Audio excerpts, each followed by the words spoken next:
Nós veremos nas próximas aulas o quanto a rocha, os tipos de rochas, influenciam e determinam diversas características presentes nos solos até hoje. Então, nesse sentido, é de extrema importância que nós conheçamos os tipos de rocha, quais foram os processos que formaram essas rochas, pois, consequentemente, além de serem matéria-prima para a formação dos solos, elas também definirão uma série de características desses solos, como, por exemplo, cor, textura, fertilidade, dentre outros atributos que nós discutiremos ao longo do curso.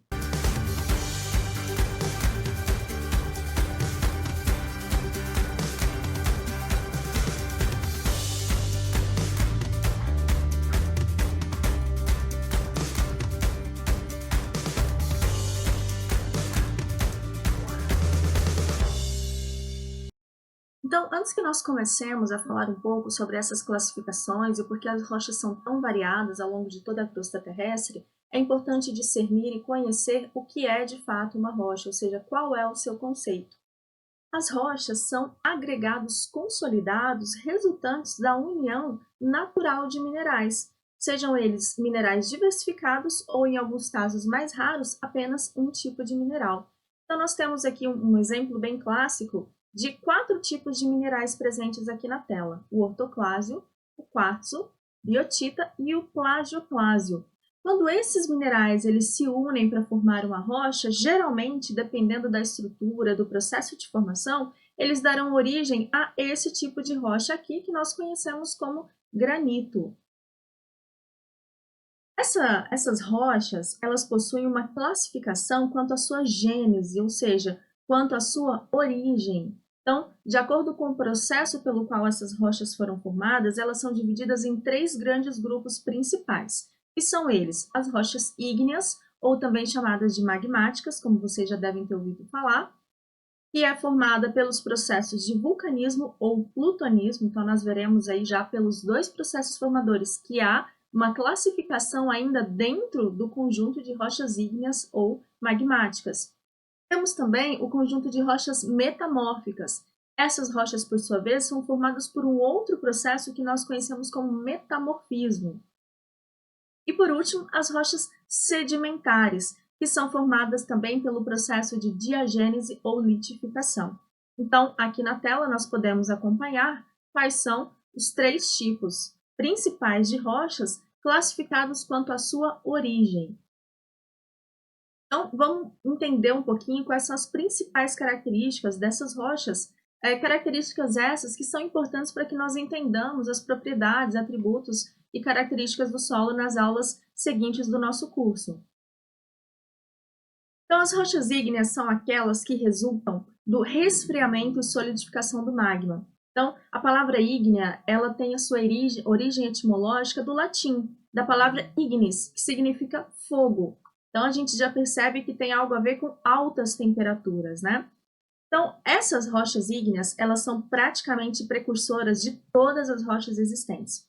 Quando nós formos discutir ainda nesta aula o ciclo das rochas, vocês entenderão um pouco melhor do que eu estou falando de por que as rochas magmáticas ou ígneas são precursoras das demais. Então, aqui nós temos como exemplo o granito e o basalto. Vocês podem verificar que são 2 rochas visualmente completamente diferentes, entretanto, quimicamente, elas têm muitas semelhanças. E nós descobriremos por que isso acontece. Então, o que é o magma?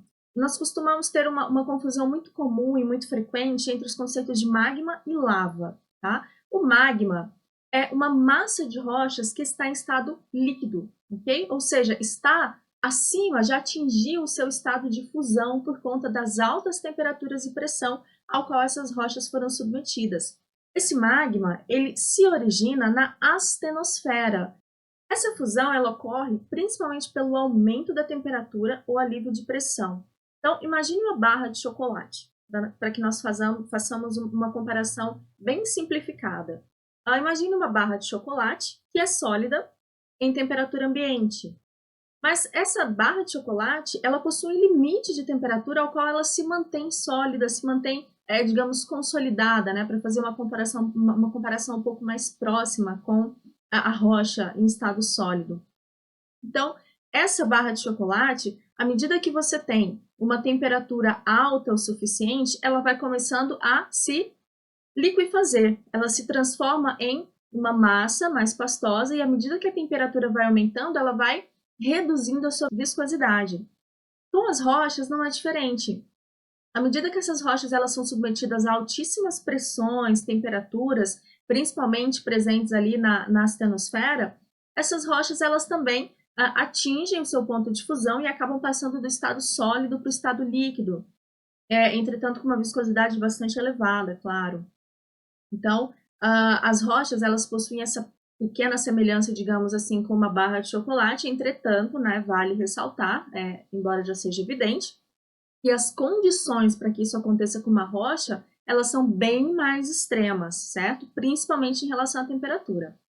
Bom, esse magma, geralmente quando ele ascende para a parte externa da superfície da crosta, quando ele sai para a crosta terrestre, ele deixa de ser magma e aí ele passa a ser chamado de lava, né? A lava, geralmente a gente conhece como lava vulcânica. Os vulcões são os principais locais onde há saída desse magma, né? Então, só que a solidificação desse magma, ela pode ocorrer de duas formas que nós veremos a seguir. Então, vejamos bem. Aqui nós temos no vídeo uma rocha derretida, certo? Nós temos magma. Nesse caso é lava, porque ela já está na parte externa, ok? Então, na primeira forma de solidificação, e mais conhecida, né, como nós podemos ver no vídeo, o magma ele é gerado no interior da crosta, só que ele tende a se deslocar em direção à superfície. Por quê? Porque a sua densidade ela é bem menor do que das rochas solidificadas ao seu redor. Então, a gente percebe aí algumas leis da física atuando, tá? Então, o que é mais denso tende a subir. Então, assim, esse magma, ele ascende até a superfície. E aí, embora nós conheçamos bastante a saída, como nós podemos ver aí na imagem, no vídeo, a saída desse magma pela erupção vulcânica, não é só por meio da erupção vulcânica que esse magma pode sair para a superfície, tá? Esse magma, ele também pode extravasar por meio de falhas, de fraturas presentes ali na crosta terrestre, tá?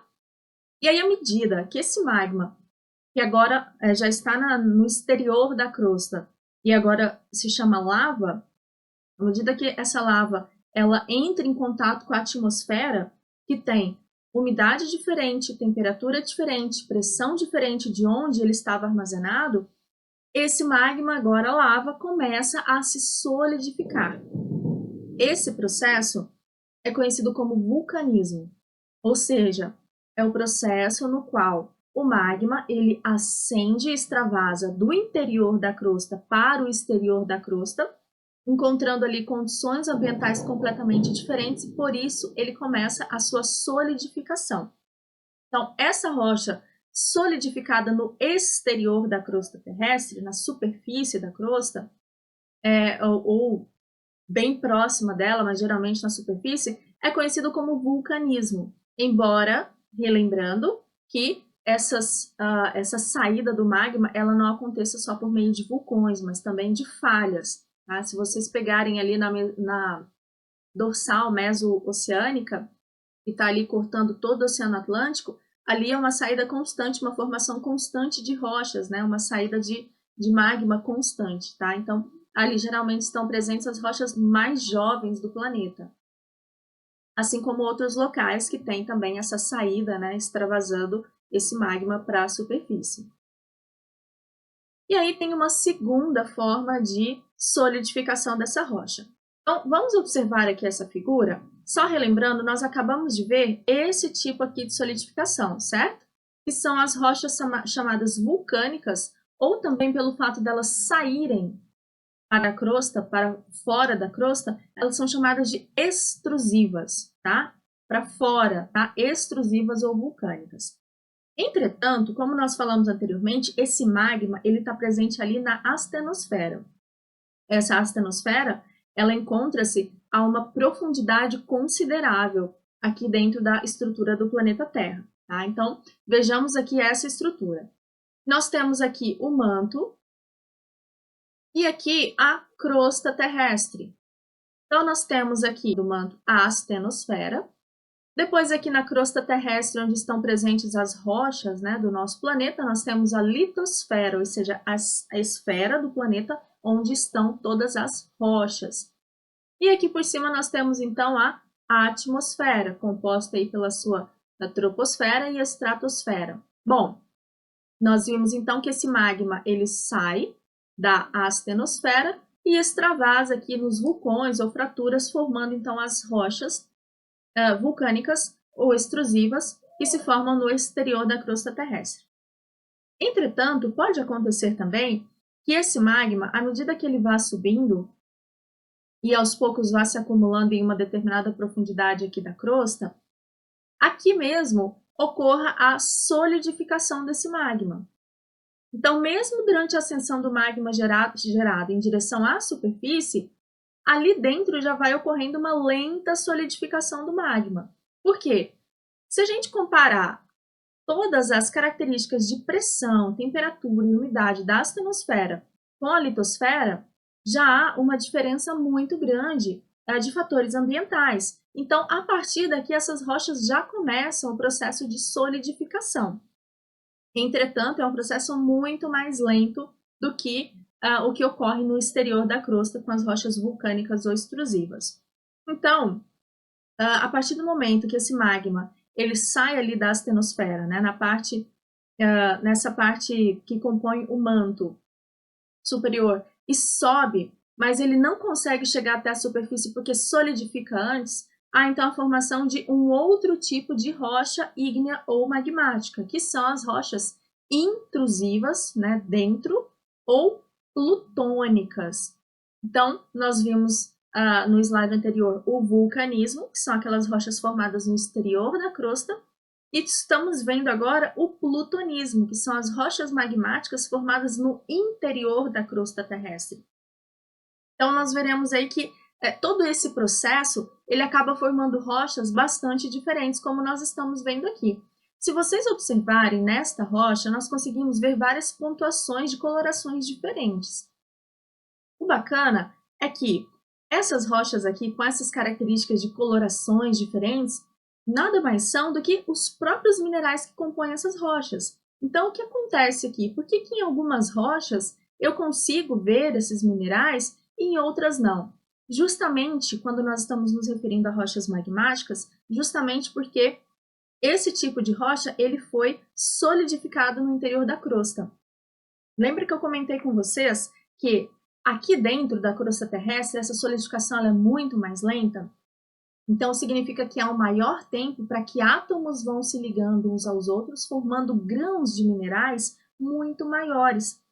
Maiores o suficiente para que nós possamos enxergá-los a olho nu. Então, vocês podem observar em bancadas de laboratório, bancadas de cozinha, pia de cozinha, todas aquelas rochas, né, aquelas bancadas de pedra que eles chamam, mas que nada mais são do que rochas. Então, toda vez que vocês verificarem essas colorações diferentes, vocês estão vendo os minerais dessas rochas. E se vocês estão conseguindo ver esses minerais, em se tratando de uma rocha magmática, significa que esta rocha ela foi solidificada no interior da crosta terrestre. Muito interessante, não é? E aí, então, nós temos esses dois tipos de classificação. As rochas ígneas intrusivas, ou seja, dentro, o in aqui vem de dentro, ok? E as rochas extrusivas, para fora, extrusivas. Então, nós vimos as rochas ígneas intrusivas são formadas por plutonismo, onde há um resfriamento do magma no interior do globo terrestre. O principal exemplo que nós temos aqui é o granito, bastante utilizado aí nessas bancadas de laboratório, cozinhas e tudo mais. E as extrusivas, por sua vez, como eu falei que extrusivas, né, para fora, elas são formadas por meio do vulcanismo. Então, aqui, como há um choque muito grande de fatores ambientais, umidade, temperatura, pressão, esse resfriamento ele acontece na superfície do globo terrestre e é bastante rápido quando comparado àquelas rochas formadas pelo plutonismo.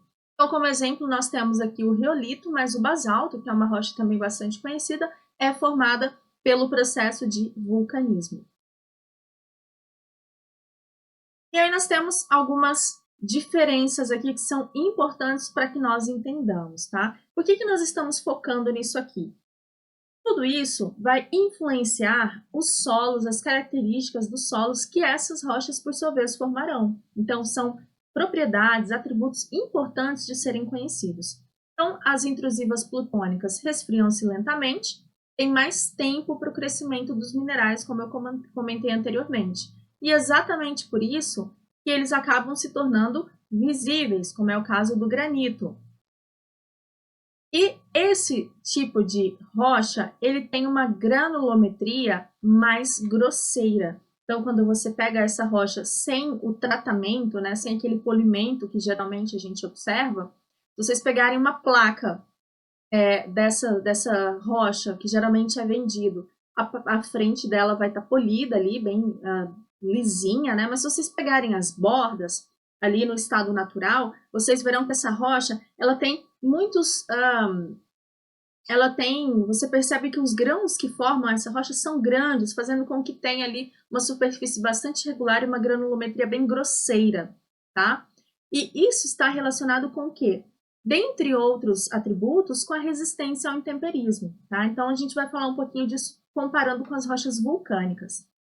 Já as rochas vulcânicas, como elas se solidificam no exterior, elas se resfriam muito mais rapidamente, fazendo com que esses minerais eles cresçam muito menos, porque o tempo é muito curto para que esses minerais cresçam. E aí isso vai resultar então em minerais não visíveis, exatamente por isso que quando você olha para um granito, você vê aquelas pontuações coloridas, mas quando você olha para um basalto, que tem uma estrutura, uma composição muito semelhante com o granito, você não consegue enxergar quais são os minerais que compõem aquela rocha. Entretanto, essa rocha aqui, ela possui uma granulometria mais fina. Então, se você observar essa rocha no seu estado natural, diferentemente do granito, que é uma rocha ígnea plutônica, ela vai ter uma superfície mais lisa e mais uniforme, fazendo com que a sua granulometria seja mais fina. E essa granulometria está diretamente relacionada com o quê? Com a resistência ao intemperismo. Nós veremos na próxima aula que o intemperismo é um dos processos que precedem a formação do solo. Então, quanto mais forte, quanto mais resistente é uma rocha ao intemperismo, mais tempo pode demorar para que ela se transforme em solo. E o contrário também é verdadeiro. E aí nós temos então esses dois exemplos que eu comentei com vocês. São rochas quimicamente e mineralogicamente, do ponto de vista mineralógico, muito semelhantes, tá? Tem aí algumas pequenas variações de minerais acessórios e tudo mais, mas são extremamente parecidas, entretanto, visualmente são completamente diferentes. Então, aqui os minerais cresceram e aqui os minerais não cresceram tanto assim. Por isso, nesse ponto eu consigo vê-los e aqui, aparentemente, parece ser tudo a mesma coisa, embora não seja.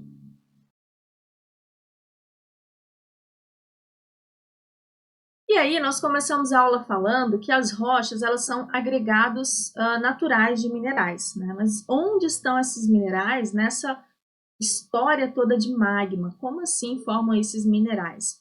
Bom, à medida que o magma resfria, esses minerais eles vão se cristalizando, tá? Vocês verão lá na aula de minerais que o mineral, na verdade, ele é um conjunto de elementos químicos eletricamente carregados, né? Ele é, então, um agregado natural de íons, certo? Então, para a formação desse mineral e, consequentemente, da rocha, esses átomos eles vão se ligando, okay? Ligam-se entre si para formar o mineral e vários minerais formados, quando se consolidam juntos, formam essa rocha. Então, essa cristalização, essa sequência de quando forma um, quando forma outro, ela segue o que nós conhecemos como a série de reação de Bowen. E essa sucessão de minerais cristalizados, né, ela ocorre de acordo com o arrefecimento, o esfriamento do magma. E aí, dentro da série de Bowen, são caracterizados aqui dois grupos principais. O primeiro deles é a série descontínua e o segundo é a série contínua, que lá na frente eles vão se convergir novamente. Então, aqui, nessa série descontínua, nós temos minerais que são formados, tá? Um após o outro. Essa aqui, pessoal, é a sequência de formação dos minerais. E à medida que eu desço aqui, reduz a temperatura, tá? Então, nós já falaremos um pouco mais sobre isso. Então, aqui nessa série descontínua, há a formação primeiro de minerais ferro-magnesianos, como a olivina, o piroxênio, o clinopiroxênio, em que os minerais, eles já cristalizados, eles vão reagindo com o líquido em fusão, de modo que a química desses minerais da série, elas não variem continuamente.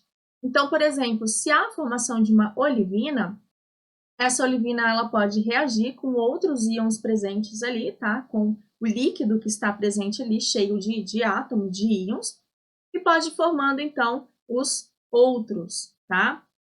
Entretanto, há uma transformação, na verdade, de minerais, ok? Já na série contínua, nós temos aqui uma série contínua de formação de minerais félsicos, que evoluem dos mais quentes, que é o plagioclásio cálcico, para os mais frios, como o plagioclásio sódico, tá? E aí eles vão variando continuamente. Por exemplo, aqui eu começo com plagioclásio e termino aqui com plagioclásio, entretanto aqui eu tenho mais cálcio. Chegando nesse ponto aqui, o cálcio já vai ter se esgotado bastante, então esse plagioclásio começa a ser formado com o que restou ali, que geralmente é o sódio. E aí chega no ponto que essas duas séries se convergem para a cristalização final simultânea, representada aqui por esses minerais que nós falaremos logo a seguir. Então, todo esse processo aqui, pessoal, eles acontecem mais ou menos numa temperatura de 1.800 graus Celsius. É uma temperatura extremamente alta.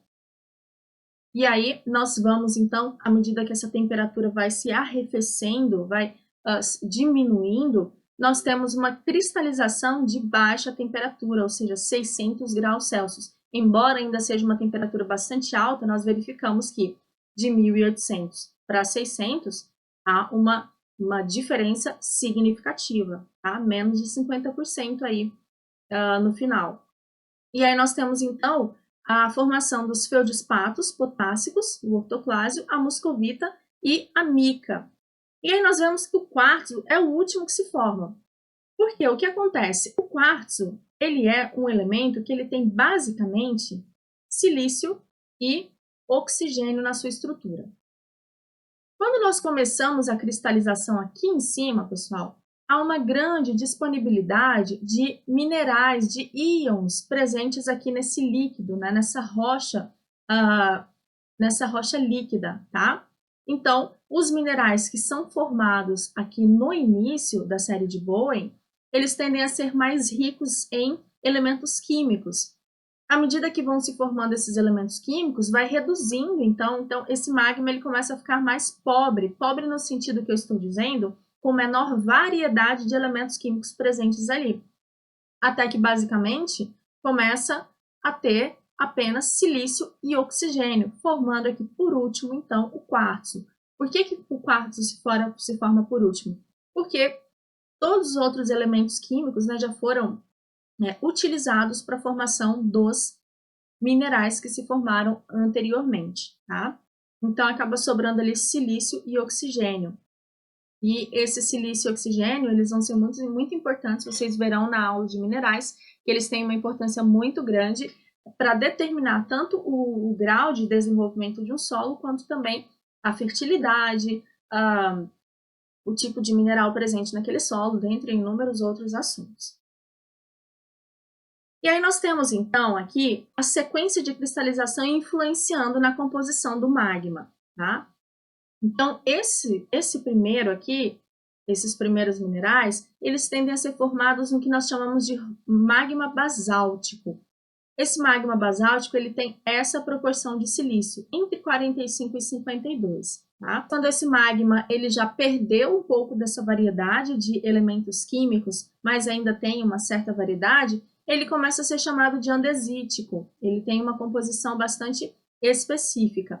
Entretanto, a gente pode observar que o aumento da concentração de silício está presente. Por que isso acontece? Porque foi adicionado mais silício ao sistema? Não, porque na verdade houve um aumento da concentração residual, ou seja, os outros foram retirados e foram ficando apenas os átomos de silício, fazendo com que então proporcionalmente tenha mais silício, maior porcentagem de silício em relação aos demais. Por último, nós temos aqui o granítico, que nós temos mais de 66% de silício.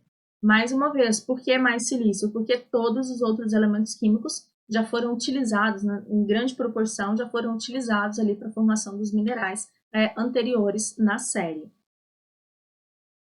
E aí, então, nós percebemos que essas rochas ígneas, dependendo do tipo de magma que as formou, vai influenciar na quantidade de silício e também de outros elementos químicos ali presentes.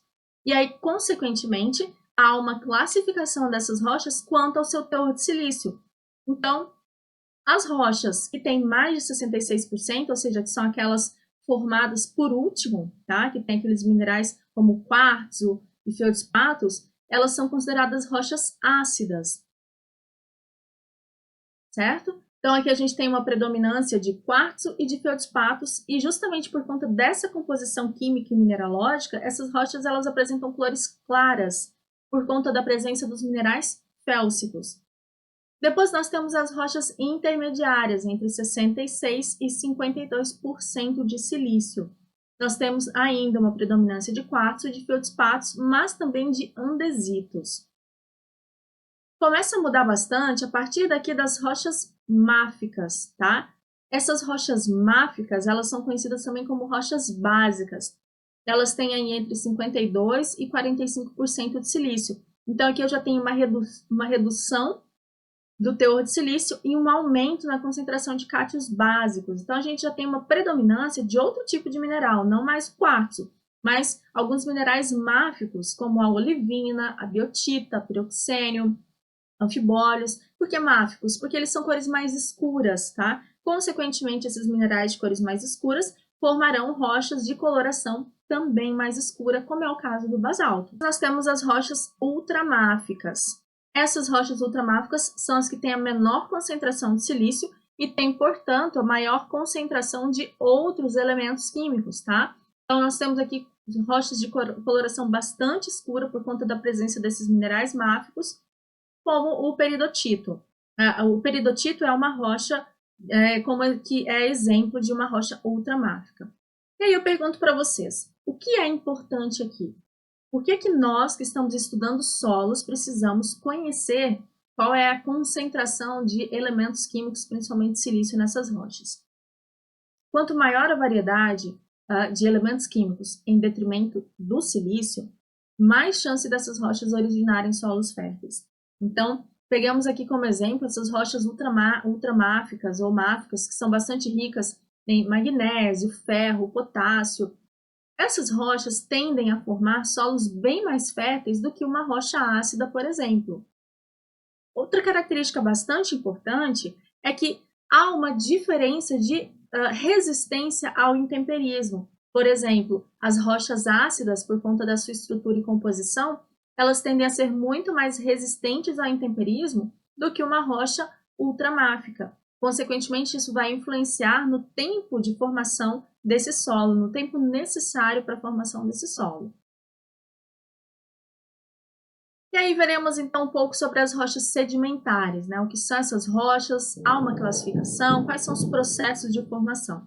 Então, as rochas sedimentares, geralmente elas promovem uma paisagem extremamente bonita, porque é muito fácil identificar aqui as rochas sedimentares, né? Elas são compostas, originadas por esses estratos, essas camadas que foram ali sendo acumuladas ao longo do tempo. Então, uma rocha sedimentar, ela foi formada a partir do acúmulo, compactação, cimentação de sedimentos que foram produzidos pelo intemperismo, tá? Sobre uma rocha pré-existente. Então, aqui já começa a mudar. Olha só, nós falamos sobre rochas magmáticas que se originaram do magma. Então, não havia uma rocha antes, ok? Mas nas rochas sedimentares, nós já começamos a ver aqui uma expressão diferente. Foi formada a partir de uma rocha pré-existente, ou seja, para que haja a formação de uma rocha sedimentar, tem que ter havido um outro tipo de rocha anteriormente. Esse outro tipo de rocha pode ser uma magmática, bem como uma outra sedimentar também, ou outra metamórfica, certo? Então, como acontece? Nós temos uma rocha pré-existente, ou seja, já existe, já foi formada por algum tipo de processo, então pode ser magmática, pode ser sedimentar ou pode ser metamórfica. Essa rocha ela vai sofrer intemperismo. Então, a partir do momento que ela é exposta para a parte externa da crosta terrestre, para a superfície da crosta terrestre, essa rocha começa a sofrer a ação da temperatura, pressão, a presença de água, dentre inúmeros outros fatores que nós veremos na aula de intemperismo, e ela começa a se alterar física e quimicamente, formando aí o que nós conhecemos como sedimentos. Esses sedimentos, eles tendem a ser carregados, transportados por erosão para outros locais. Então, ele vai ser transportado para outros locais e ali, então, ele começa a sofrer processos que vão transformar esse sedimento, que antes era solto, em algo consolidado, uma rocha sedimentar. Então, esses processos são a diagênese e a litificação, formando aí, então, a rocha sedimentar que nós conhecemos. Então, a rocha sedimentar é uma das mais fáceis de serem identificadas, tá? Em aulas práticas isso é muito fácil de conhecer. Embora algumas rochas, como o calcário, por exemplo, nem sempre esses estratos eles estão visíveis e facilmente identificáveis. Às vezes é necessário que você se aproxime bastante da rocha para que você consiga ali enxergar esses estratos que foram formados. E aí nós temos, então, dois processos envolvidos na formação das rochas sedimentares. O primeiro deles é a diagênese, que refere-se, nesse caso, a processos geológicos, né? Então, tem uma amplitude muito maior. E nesses processos geológicos inclui uma série de subprocessos físicos, químicos, biológicos. Entretanto, há uma diferença aqui. Diferentemente do vulcanismo ou do plutonismo, que está em altíssimas temperaturas, a ponto dessa rocha atingir estado líquido, na diagênese é diferente. Essa temperatura é muito menor, essa pressão também é muito menor, tá? Então, há um aumento de temperatura e um aumento de pressão exercido pelos sedimentos que estão nas camadas acima, suficiente para formar processos como, para promover processos como desidratação, cimentação, compactação, dissolução de alguns minerais, tá?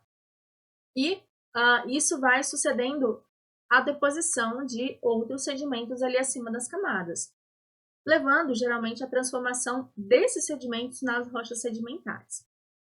E aí a gente tem que tomar cuidado porque o intemperismo, embora ele seja importante para a formação dos sedimentos, ele não faz parte do processo de diagênese, certo?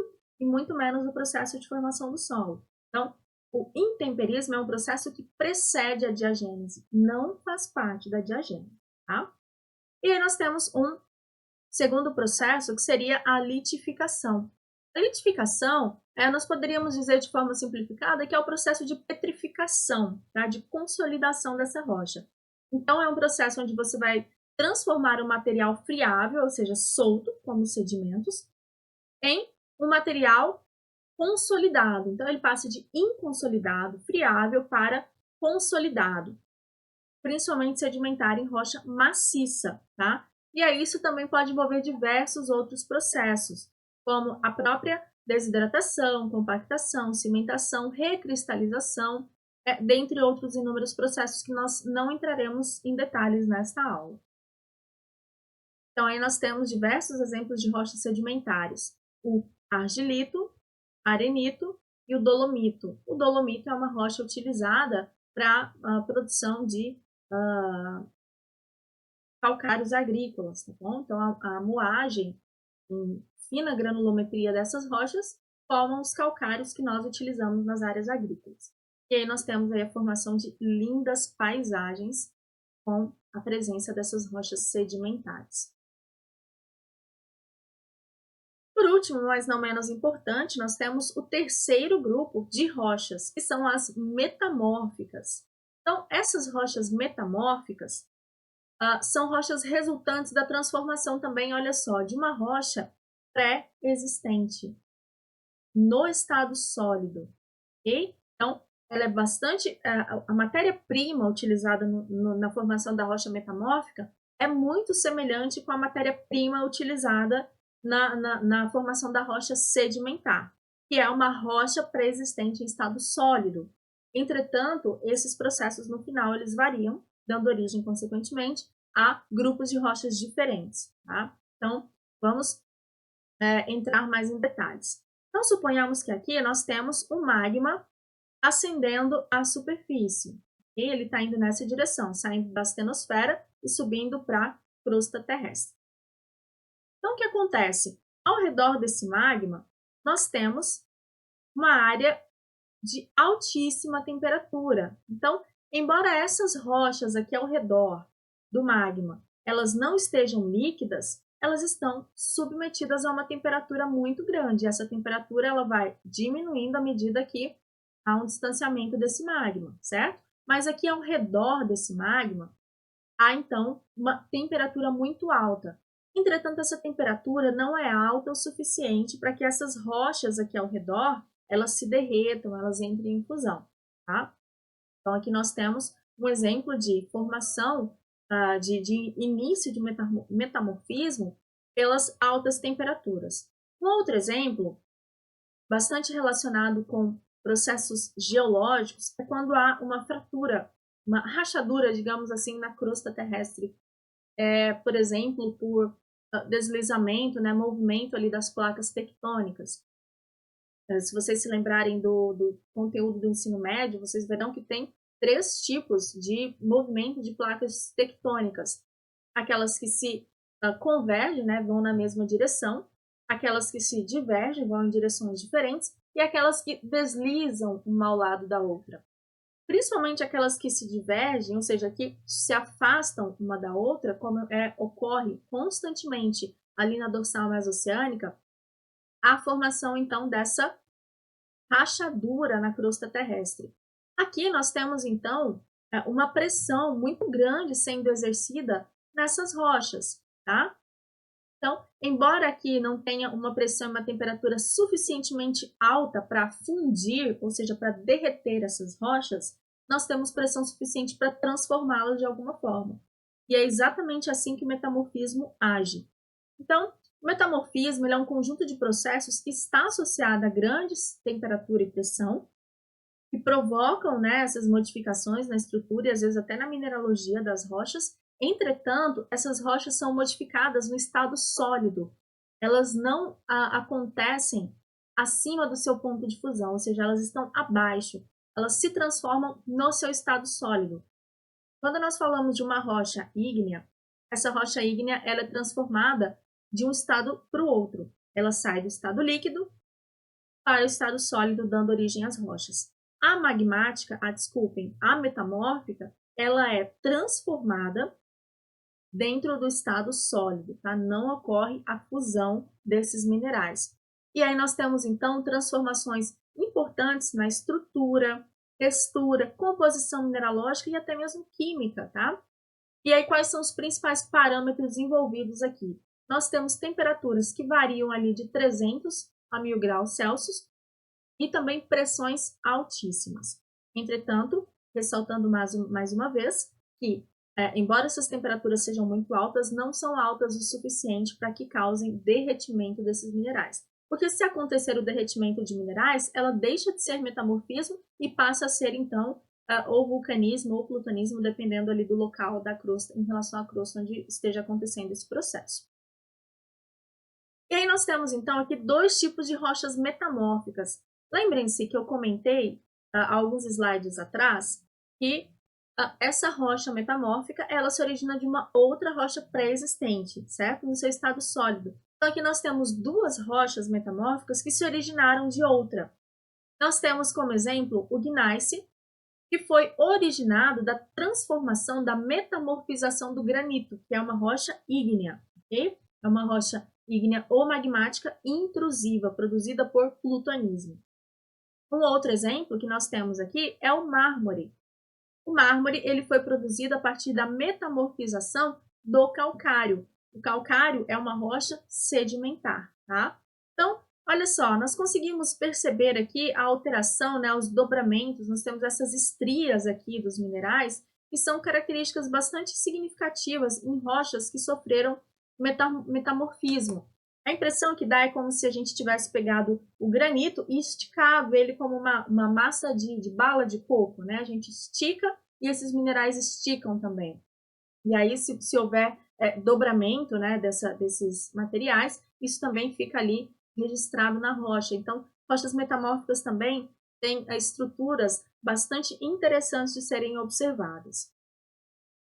E aí, só a título de exemplificação, nós temos aqui vários tipos de rochas metamórficas que se originaram de outras. Uma coisa que eu gostaria de ressaltar é que nas metamórficas a gente consegue identificar de onde vieram essas rochas, tá? Porque não há uma alteração tão significativa como, por exemplo, na sedimentar e na magmática. A magmática, ela foi magma e se solidificou, então transformou completamente, tá? A sedimentar, ela também transforma completamente, porque ela desintegra toda a rocha para formar outra. Então, a gente não consegue identificar de onde veio essa rocha sedimentar, não visualmente, pelo menos, tá? Nós sabemos que hoje nós temos técnicas de avaliação, principalmente de composição química das rochas, que pode dar uma noção. As metamórficas, então, nós temos o gneiss, que pode se originar do granito, do arenito ou do quartzito, ardósia, filito e micaxisto, que podem se originar da metamorfização de argilitos e siltitos. Então, aqui nós temos duas rochas sedimentares, né? Calcário e dolomito, duas rochas sedimentares sofrendo metamorfismo, formam o mármore. Basalto, gabro, diorito, que são rochas ígneas ou magmáticas, formariam com a metamorfização o anfibólio e o metabasito. Um outro exemplo, o peridotito e o serpentinito, talcoxisto. Vocês podem observar que a maioria desses nomes de rocha terminam em ito, tá? Então, sempre que vocês estiverem estudando minerais e rochas e vocês se depararem com um nome que termina em ito, geralmente, tá, pessoal?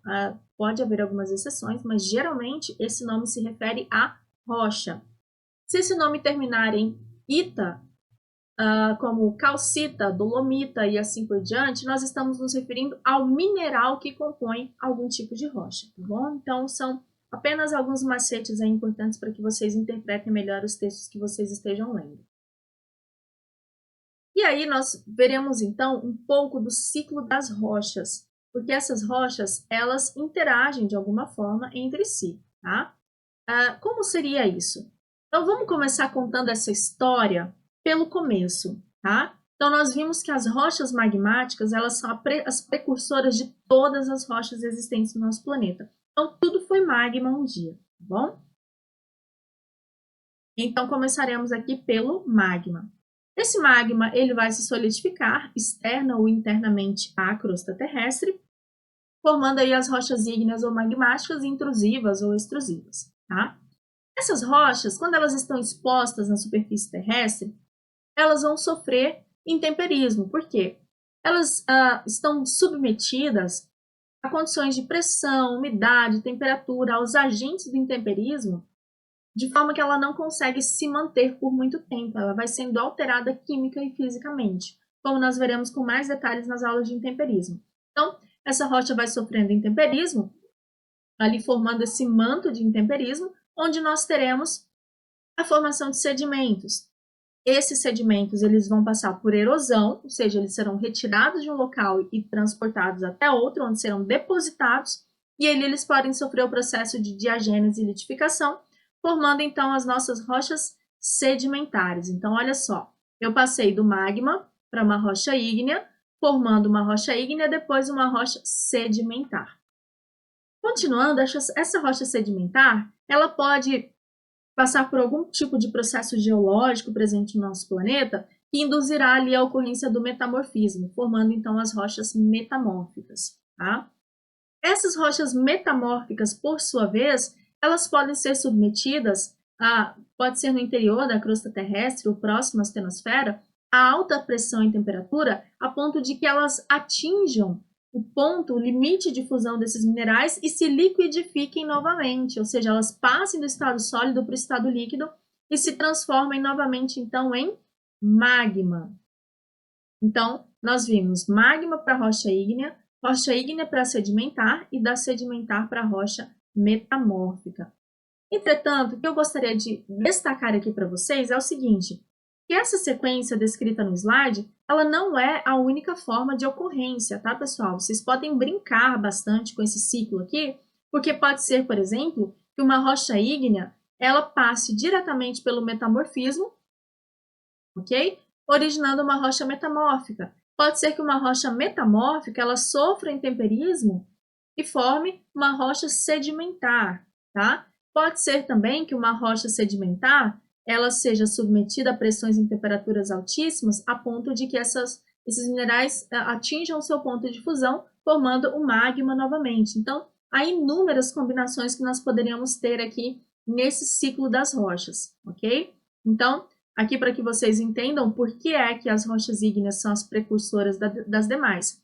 É o único grupo que não precisa de outras rochas pré-existentes para surgirem, como ocorre, por exemplo, para as rochas sedimentares, que precisam de outro, e das rochas metamórficas também, ok?